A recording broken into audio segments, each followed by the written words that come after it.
आप देख रहे हैं महोबा टुडे।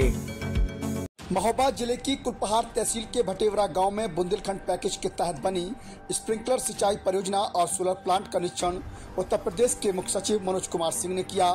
इस दौरान उद्यान मंत्री दिनेश प्रताप सिंह के साथ परियोजना का लोकार्पण किया गया।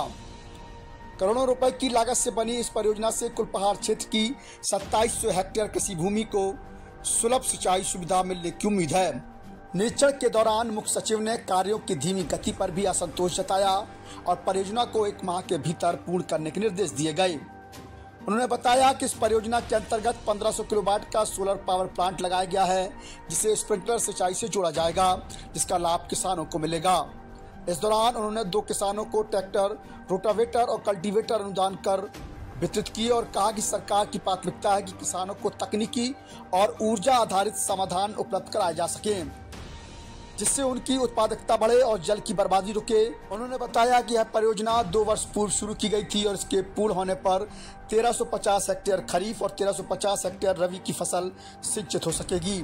साथ ही उन्होंने यह भी बताया कि सोलर प्लांट को अभी तक स्प्रिंकलर सिस्टम से जोड़ा नहीं गया, इससे उत्पन्न सौर ऊर्जा का उपयोग नहीं हो पा रहा। इस कार्य को पूरा करने के लिए विद्युत विभाग को 1 माह की समय सीमा दी गई। ये परियोजना लगभग 2 साल पहले शुरू की गई है और 2700 हेक्टेयर जमीन में इससे सिंचाई की सुविधा मिलनी है। 1350 खरीफ में और 1350 रबी में।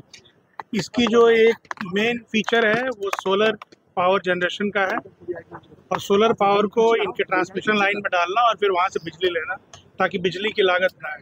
वो कंपोनेंट अभी इस पे पूरा नहीं किया गया है, उसके लिए बिजली विभाग को काम करना है। वैसे इसके लागू होने से किसानों के फसल के उत्पादन में अच्छी खासी बढ़ोतरी हुई होगी और आगे भी हम लोगों का इनके लिए ये रिक्वेस्ट है कि औद्यानिक फसलों की खेती ज़्यादा करें। जब एश्योर्ड इरिगेशन की व्यवस्था हो गई है तो औद्यानिक फसलों की अगर खेती शुरू करेंगे तो ज़्यादा इनकम होगा रादर देन ट्रेडिशनल धान या गेहूँ की फसल। सर, परियोजना का निरीक्षण किया, क्या खामियां पाई गई, क्या जैसे खामी तो सबसे बड़ी अभी यही है कि बिजली का जो कनेक्शन इनको होना था, सोलर का जो PPA इनके साथ होना है वो नहीं किया गया, तो उसकी वजह से अननेसेसरी जो सोलर पावर जनरेट हो रहा है वो वेस्ट हो रहा है, जिसको ग्रिड में जाना चाहिए।